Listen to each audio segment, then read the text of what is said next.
তো আল্লাহ রাব্বুল আলামিনের দরবারে আমরা লাখো কোটি শুকরিয়া আদায় করি যে মহান আল্লাহ তাবারক ওয়া তাআলা আমাদের কাজ আসরের নামাজ বা জামাআত আদায় করার তৌফিক এনায়েত করলেন। আমরা সবাই বলি আলহামদুলিল্লাহ। এবং গতকালের মতো আজও কোরআনের কথা শোনার জন্য আল্লাহ পাক আমাদেরকে যে উপস্থিত হওয়ার তৌফিক দিলেন, এজন্য মুনিবের দরবারে শুকরগুজার হচ্ছি পুনর্বার। সুম্মা আলহামদুলিল্লাহ। রব্বানা লাকাল হামদ হামদান কাসীরান তাইয়িবান মুবারাকান ফীহি ইয়া রাব্বি লাকাল হামদু কামা ইয়ানবাগি লিজালালি ওয়াজহিকা ওয়া আযীমি সুলতানিকা। আমরা আমাদের মুনিব, আমাদের মাওলা, আমাদের রব, আমাদের স্রষ্টা, আমাদের খালেক, আমাদের কুল কায়নাতের মালিক, বিশাল আকাশ, বিস্তীর্ণ এই জমিন, পাহাড় পর্বত, নদ নদী, সমুদ্র মহাসমুদ্র সবকিছুর একচ্ছত্র অধিপতি, রাজাধিরাজ, সম্রাটের সম্রাট আল্লাহ সুবহানাহু ওয়া তাআলার দরবারে নতশিরে শুকরিয়া আদায় করে নিলাম। আলহামদুলিল্লাহ। গতকাল আমি আপনাদের সামনে আলোচনা করেছিলাম শান্তি পাওয়ার একমাত্র পথ হচ্ছে ইসলাম, দ্বিতীয় কোনো রাস্তা নাই। একটি পথ, যে পথে শান্তি পাওয়া যায়, আর কোনো দ্বিতীয় পথ নেই। এই শান্তি পাওয়ার জন্য ব্যক্তিতে, পরিবারে, সমাজে, রাষ্ট্রে, জীবনের সকল ক্ষেত্রে শান্তি পাওয়ার লক্ষ্যে ফিরে আসতে হবে কোরআনের কাছে, ফিরে আসতে হবে মুহাম্মাদুর রাসূলুল্লাহ সাল্লাল্লাহু আলাইহি ওয়াসাল্লামের কাছে। দ্বিতীয় কোনো রাস্তা নাই। আপনাদের চিন্তা আছে কি এছাড়া আরো কোনো রাস্তা আছে? ইসলাম ব্যতি রেখে আরো কোনো মুক্তি শান্তির পথ আছে কি? নাই, একমাত্র পথ। এই পথটির কথাই জনগণকে জানাতে হবে, বুঝাতে হবে। আপনি যদি দেখতে পান আপনার অবুঝ সন্তান, আপনার অবুঝ ভাই গর্তের দিকে আগাচ্ছে, গর্তে পড়ে যাবে, আগুনের দিকে আগাচ্ছে, আগুনে পড়ে যাবে, আপনার দায়িত্ব কি যে সে পড়ুক, আপনি তাকায় তাকায় মজা করবেন? এটা না। আপনার আমার দায়িত্ব হচ্ছে এই অবুঝ মানুষগুলিকে দ্বীনের সমঝ দান করার জন্য চেষ্টা করা। তবে হ্যাঁ, সমঝ, দ্বীনি সমঝ, দ্বীনকে বুঝতে পারা, হেদায়েত লাভ করতে পারা, এটা তো সকলের কিসমতে হবে না। এটা কি সকলের কিসমতে হবে? আল্লাহ পাক কোরআনে কারীমের মধ্যে বলেছেন আকসারুহুম লা ইউমিনুন, অধিকাংশ লোকেরাই ঈমান আনবে না। কে বলেছেন এ কথা? আল্লাহ পাক। অধিকাংশ লোকেরাই ঈমান আনবে না। তবে ঈমান, হেদায়েত পাওয়াটা খুবই কঠিন জিনিস। আল্লাহ পাক তার রাসূলকে বলেছেন, হে রাসূল, আপনাকে তো মনে হয় আপনি রীতিমতো মানুষকে হেদায়েত করার জন্য, মানুষের কল্যাণ কামনায় নিজেকে তো শেষ করে ফেলতেছেন। অর্থাৎ রাসূলুল্লাহ কাঁদতেন, কাঁদতে কাঁদতে বেকারার হয়ে যেতেন গোটা জাতির জন্য। হারে, এই জাতি জাহান্নামের দিকে যাচ্ছে, গান বাজনা, জুয়া, মদ, শয়তানি করে করে জাহান্নামের দিকে যাচ্ছে। আল্লাহ তুমি এদেরকে হেদায়েত করো, এই বলে তিনি কাঁদতেন, রাত জাগতেন। আল্লাহ পাক বলছেন, আমি তো দেখছি আপনি যেন নিজেকে শেষ করে ফেলছেন। ইন্নাকা লা তাহদি মান আহবাবতা, হে নবী, আপনি যাকেই ভালোবাসেন, মহব্বত করেন, পছন্দ করেন, হেদায়েত আপনি দিতে পারবেন না। হেদায়েতের মালিক কে? আল্লাহ। এই জন্য নামাজের মধ্যে সব সময়, প্রতি নামাজে আমরা হেদায়েত চাই, চাই না? কোন জায়গায় চাই? কোন জায়গায় চাই? আমরা হেদায়েত চাই নামাজের মধ্যে। কোন সূরা? কোন তো সূরা ফাতিহা। প্রতি রাকাতে সূরা ফাতিহা পড়তে গিয়ে আমরা সবাই পড়ি ইহদিনাস সিরাতাল মুস্তাকিম। পড়েন আমার সাথে, ইহদিনাস সিরাতাল মুস্তাকিম সিরাতাল্লাযীনা আন'আমতা আলাইহিম গায়রিল মাগদুবি আলাইহিম ওয়ালাদ-দাল্লিন। বলেন আমিন। নামাজের ভিতরে আল্লাহ আমাদের শিখাই দিচ্ছেন আমাদের জন্য আল্লাহর চাইতে দরদি, রসুলের চাইতে দরদি আর কি কেউ আছে? জোরে বলেন। এরকম কল্যাণ কামিয়ার দরদি কেউ নাই। আল্লাহ যদি আমাদের না শিখাইতেন তা আমরা কি করে বুঝতাম যে এইরকম দোয়া করা উচিত? আল্লাহর যে শান, তিনি যে কত বড়, কি বিরাট, কি বিশাল, সে আল্লাহ পাকের কাছে তিনি আমার স্রষ্টা, আমি তার কীটানুকি দাস, আমি তার গোলাম। রবের কাছে কেমনে চাইতে হবে তা তো আমি জানি না, আমার রব আমাকে শিখাই দিচ্ছেন। সুবহানাল্লাহ। মনে পড়ল এক কিতাবের কথা। এক কিতাবের মধ্যে দেখেছি একজন বাদশাহ একজন কৃতদাস ছিল। বাদশার গভীর রাত্রে কৃতদাসের দরকার হয়েছে, কি কাজের জন্য প্রয়োজন হয়েছে? রাত তৃতীয় প্রহর। তৃতীয় প্রহর বোঝেন তো? এটার কি বল? মধ্যরাতের প্রহর। জি, মিডল নাইট শেষ হয়ে গেছে, মানে 2/3 চলে গেছে। রাজার দরকার হয়েছে কৃতদাসের। তো আশেপাশে না দেখে কৃতদাসের রুমের কাছে গেছে, দেখছে যে রুমটা ভেতর থেকে লাগানো। বাইরে দাঁড়ায় শুনতেছে কৃতদাস বলতেছে, আয় আমার রব, তুমি আমারে কত ভালোবাসো, তুমি আমারে কত দয়া করো, তুমি আমারে কত মহব্বত করো, তো কত দয়া করে তুমি আমারে বানাইছো, কত দয়া করে আমার দুইটা চোখ দিছো, কত দয়া করে আমাকে স্বাস্থ্য দিছো, শোনার জন্য কান দিছো, বিবেচনা করার জন্য আমাকে বিবেক দিয়েছো, তুমি আমাকে কত মায়া করো, কত মহব্বত করো। রাজা শুনে খুব রাগ হয়ে গেছে। কয় বেটা কৃতদাস আল্লাহ তোরে ভালোবাসে, আমি রাজা এরকম কথা আমি বলতে পারি? আরে তুই বেটা কৃতদাস, তোরে কেমনে আল্লাহ ভালোবাসে? খুব মেজাজ গরম হয়ে গেছে। দরজা খুব জোরে কিল মারছে। দরজা খুলে দিয়েছে কৃতদাস। রাজা বলছে, এই বেটা কি বলতেছিলি? তো খুব ভড়কে গেছে। কি বলতেছিলি বল? কয় যে আমি দোয়া করতেছিলাম। তুই কি এইরকম বলতেছিলি যে আল্লাহ তুমি আমারে ভালোবাসো, তুমি আমারে দয়া করো? কয় এরকম তো বলতেছিলাম। তো সাহসটা কি? আল্লাহ তোরে ভালোবাসে, তোরে মায়া করে, তুই হচ্ছে কৃতদাস। কৃতদাস বলছে, জাহাপানা আপনি কখন উঠছেন? তো বলছে, এই যে কেবল উঠলাম। এতক্ষণ কি করেছিলেন? আমি আরামে ঘুমাইছিলাম। কৃতদাস বলছেন, দেখুন তো আল্লাহ কারে ভালোবাসে। আপনি বিছানায় আরাম করে ঘুমাইছেন, আর আমাকে যে আল্লাহ আপনাকে অনেক দীর্ঘক্ষণ ঘুম পড়ায় রাখছে, সেই আল্লাহ আমাকে গভীর রাত্রে উঠাইয়া তার কাছে কানবার তৌফিক দিয়েছে। ভালো আপনারে বাসেন, আমারে বাসলো।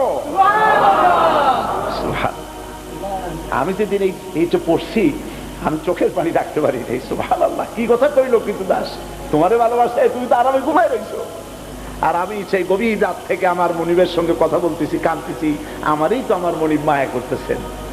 মনিব যদি কাউকে দয়া করেন, মহব্বত করেন, হেদায়েত তো সেই পেতে পারে।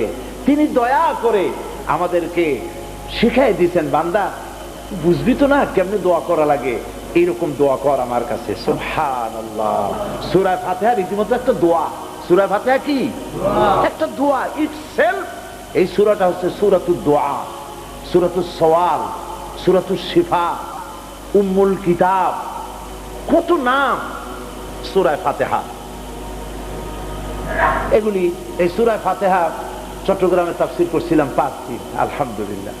যেবারে সূরা ফাতিহা তাফসীর হলো 5 দিন ধরে, 46 জন 46 জন হিন্দু, বৌদ্ধ, খ্রিস্টান, মুসলমান হয়েছে, আলহামদুলিল্লাহ, সূরা ফাতিহা তাফসীর শোনার পরে।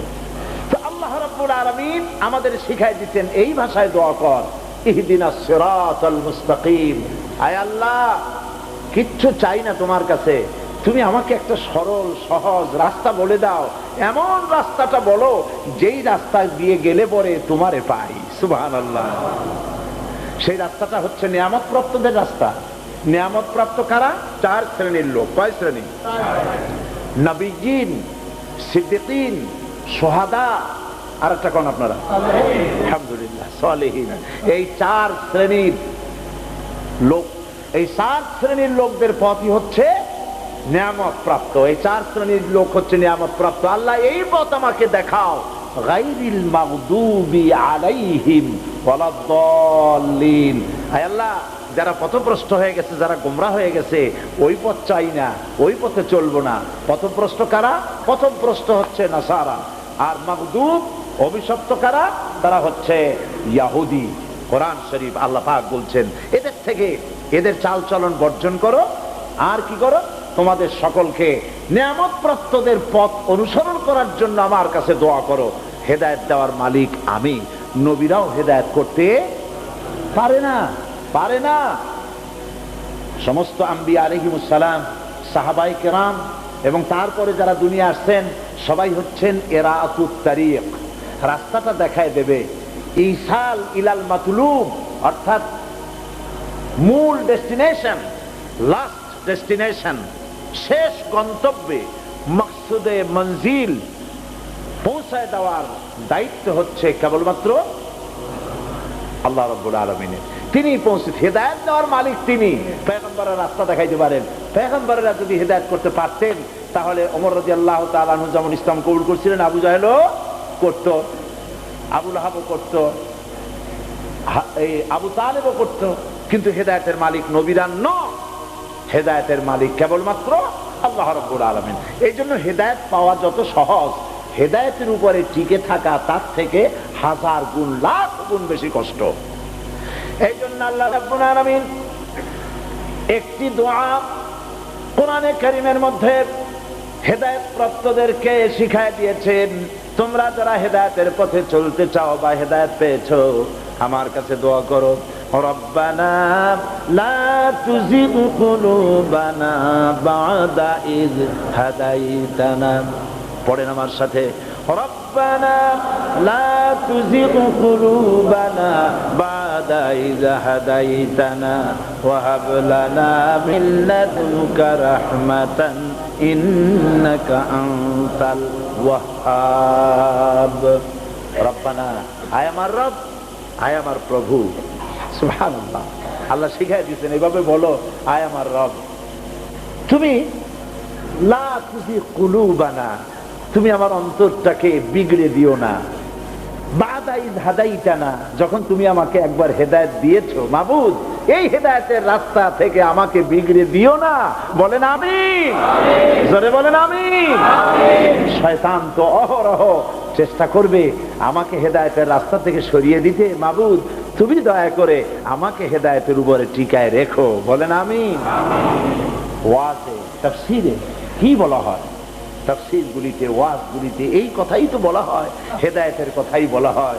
বিগত 1978 থেকে এই গ্রেট ব্রিটেনে আল্লাহ পাক আমাকে আসার তৌফিক দান করেছেন।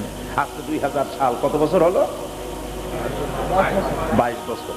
হ্যাঁ, একটানা 22 বছর এই জাতির কাছে, আমার মুসলিম কমিউনিটির কাছে আমি কি দাওয়াত পৌঁছেছি?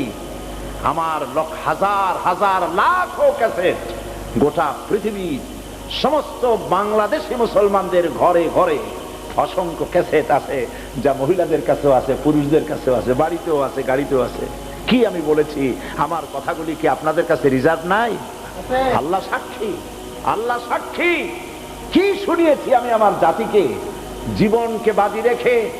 আপনারা বিশ্বাস করুন, এটা মসজিদ, আল্লাহর নামের কসম। এই কলিজার ভেতরে সাইদি তার স্ত্রী, তার মা বাবা, তার সন্তান, তার জীবনকে যত ভালোবাসে তার থেকে কোটি গুণে বেশি আল্লাহর কোরআনকে, ইসলামকে বেশি ভালোবাসি।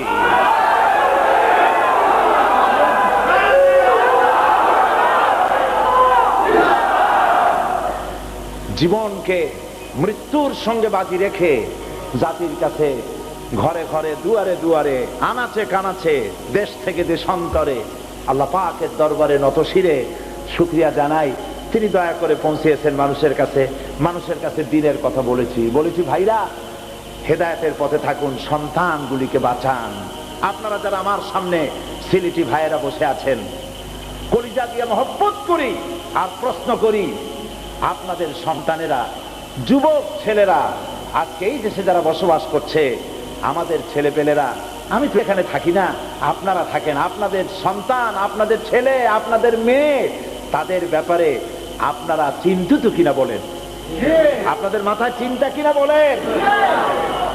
এই এলাকা ইস্ট লন্ডন বাংলাদেশি মুসলমান দিয়ে ভরা। হাঁটতে গেলে মনে হয় যেন বাংলাদেশ দিয়ে হাঁটতেছি, এরকম মনে হয় না? কিন্তু আপনার ভাইয়ে এলাকা যুবক ছেলে পেলে আজ ড্রাগ এডিক্টেড হয়ে গেছে। আমার এই কথা আপনারা যদি কষ্ট পান, আমি কি করব? সত্য কথা বলা ছাড়া উপায় কি? ভালো তো আছে, আমি বলবো না সব খারাপ হয়ে গেছে, কিন্তু আপনারা বলেন অধিকাংশ ছেলে পেলেগুলি, বেশিরভাগ অথবা আধা আধি খারাপ হয়েছে কিনা আপনারা বলেন? ড্রাগ এডিক্টেড হয়েছে না? ছেলেপেলেরা পূর্ব লন্ডনে রাস্তায় রাস্তায় মারামারি করে না, বোমাবাজি করে না, বৈশাখী মেলার নামে নিজের মেয়েদেরকে উলঙ্গ করে না। উলঙ্গ মানে কি? আবার কোয়েন না যে বলে গেছে যে কাপড় চুল খুলে ভালাই দিছে, এখন কথা বলাও তো মুশকিল। রাসূলুল্লাহ বলেছেন নিসাউন আরিয়াতুন কাসিয়া। রাসূলুল্লাহ বলেছেন শেষ যুগে এমন এক শ্রেণীর মেয়ে লোক হবে, বস্ত্র পরিধানকারিণী, উলঙ্গিনী।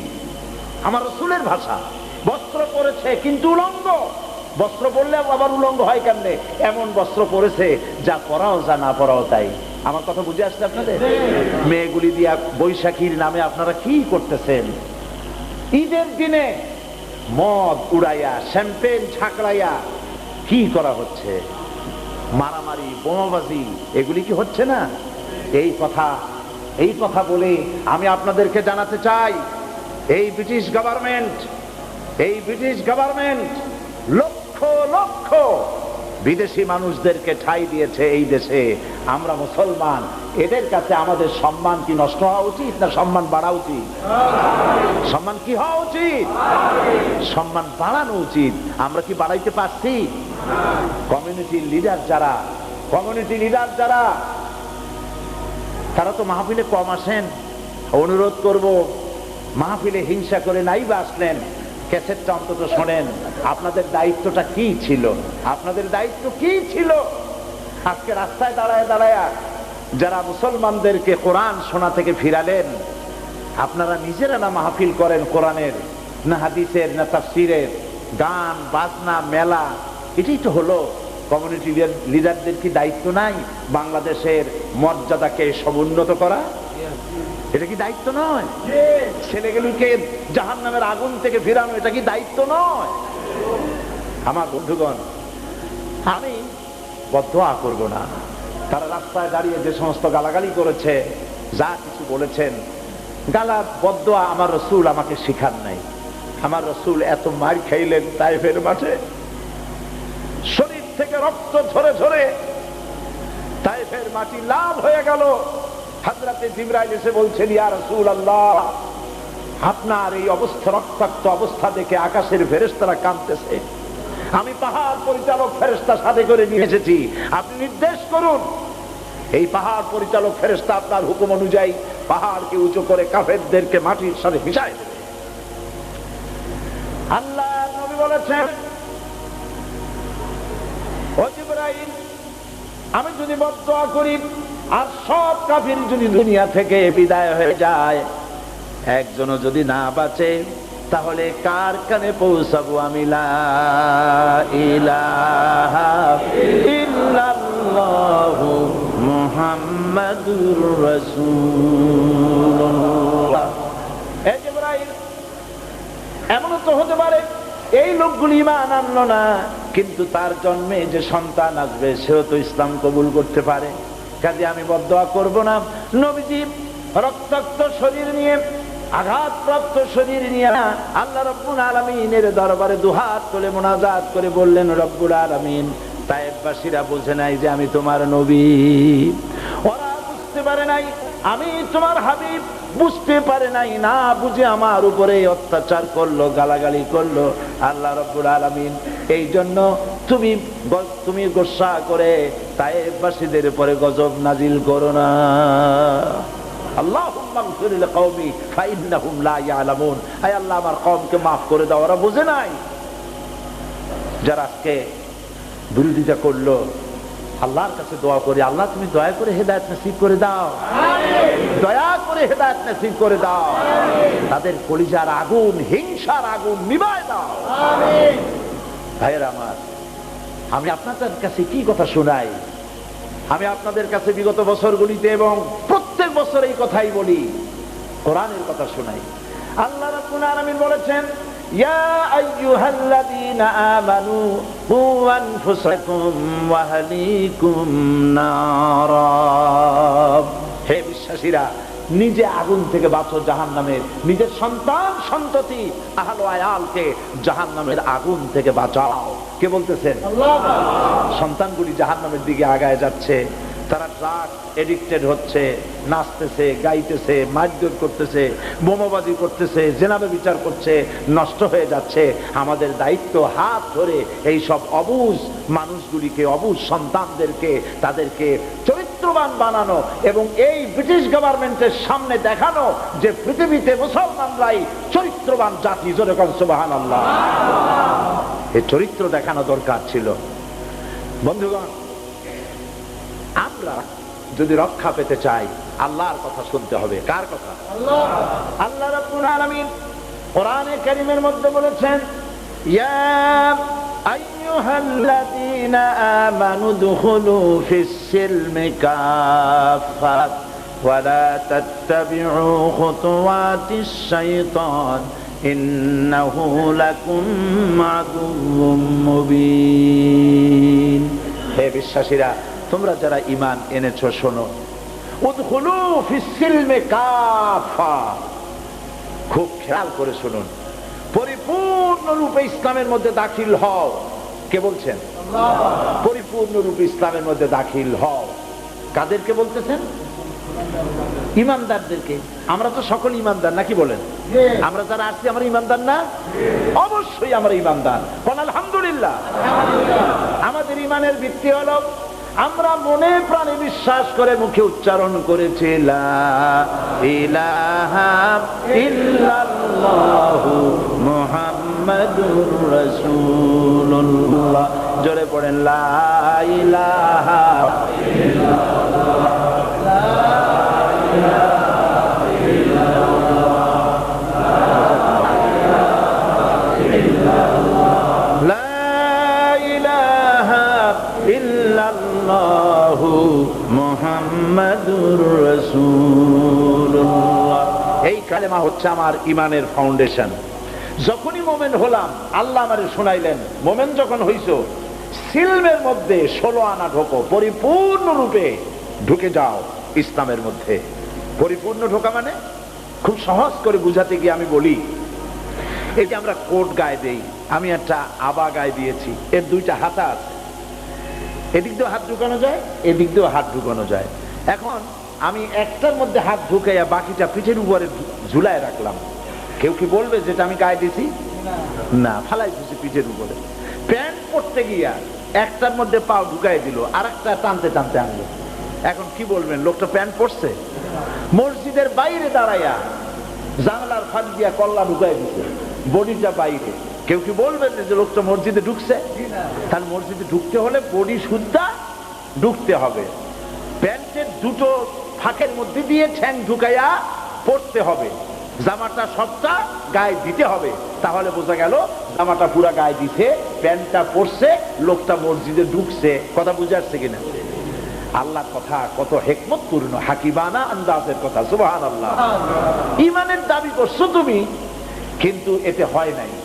পূর্ণাঙ্গ রূপে ঈমান কবুল করতে হবে। কি রকম? কোরআনে কারীমের মধ্যে আল্লাহ রাব্বুল আলামিন প্রথম রুকুতেই বলেছেন, وَمِنَ النَّاسِ مَن يَقُولُ آمَنَّا بِاللَّهِ وَبِالْيَوْمِ الْآخِرِ وَمَا هُمْ بِمُؤْمِنِينَ। লোকেদের মধ্যে বহু লোক আছে যারা বলে যে ঈমান এনেছি। লক্ষ্য করুন, আল্লাহ বলছেন লোকেদের মধ্যে বহু লোক আছে যারা বলে ঈমান এনেছি আল্লাহর উপরে এবং পরকালের উপরে। আল্লাহ পাক বলছেন, ওয়ামা হুম বিমুমিনিন, এরা কিন্তু মুমিন নয়। আল্লাহর উপরে একজন ঈমানদারের ঈমান আনার জন্য শর্তই হচ্ছে আল্লাহ এবং পরকালকে বিশ্বাস করা। একজনের মুখে সাক্ষী দিল যে আমি আল্লাহ এবং পরকালকে বিশ্বাস করেছি, আর আল্লাহ বলছেন মুমিন না। অর্থটা কি? অর্থ হলো এই লোকটি ঈমানের দাবি করেছে, কালেমার দাবি করেছে, কিন্তু আমার হুকুমকে মানে নাই। মসজিদে তো নামাজ পড়ে, কিন্তু সুদী ব্যাংক থেকে টাকা নিয়ে ব্যবসা করে। সুদ হালাল না হারাম? হালাল না হারাম? হারাম। আমি বাংলাদেশ পার্লামেন্টে বলেছি বাজেট বক্তৃতার সময়, আমি বলেছি এ পর্যন্তকালীন দেশে যত সরকার এসেছেন সমস্ত সরকার আল্লাহর সাথে আর ইসলামের সাথে নাফরমানি করেছেন। এইভাবে এইরকম কণ্ঠে বলেছি। আলহামদুলিল্লাহ। কিরকম আন্দাজে বলি নাই, যুক্তি দিয়ে বলেছি। যতগুলি গভর্নমেন্ট এসছে আল্লাহর সাথে নাফরমানি করছে। কিরকম? আল্লাহ বলেছেন ওয়াহাল্লাল্লাহুল বাইআ ওয়া হারামার রিবা, আমি সুদকে করেছি হারাম, ব্যবসাকে করেছি হালাল। সবগুলি গভর্নমেন্ট লাইসেন্স দিয়ে সুদকে জনগণের জন্য হালাল করে দিয়েছে। নাউজুবিল্লাহ বলবেন না? আল্লাহ পাক বলেছেন ওয়ালা তাকরাবুজ জিনা ইন্নাহু কানা ফাহিশাতান ওয়া সাআ সাবিলা, জিনা নিকৃষ্টতম পাপ। এইটা করা তো দূরের কথা, এর কাছেও যেও না। অথচ প্রত্যেকটি গভর্নমেন্ট লাইসেন্স দিয়ে বেশ্যাবৃত্তির জন্য মানুষকে জিনা ব্যভিচারের পথ উন্মুক্ত করেছে। আল্লাহ পাক বলেছেন, এইভাবে কোরআন হাদিস দিয়ে পার্লামেন্টে ওয়াজ করছি, তাদের গায়ে জ্বালা ধরে খালি গেলি। যে লোকটা মাঠেও বলে আবার পার্লামেন্টেও ঢুকছে। আমি তো ঢুকি নাই, আল্লাহ ঢুকাইছে। সুবহানাল্লাহ। এরপর আমার বিরুদ্ধে কেস করছে। হায় রে কেস! পিরোজপুর থেকে শুরু হয়েছে, লোয়ার কোর্ট, হাই কোর্ট, এরপরে সুপ্রিম কোর্ট। সুপ্রিম কোর্টের 5 জন বিচারপতি একমত হয়ে বলে দিয়েছে যে লোক মামলা করছে মিথ্যা আর এই লোক সত্য। আলহামদুলিল্লাহ, আলহামদুলিল্লাহ।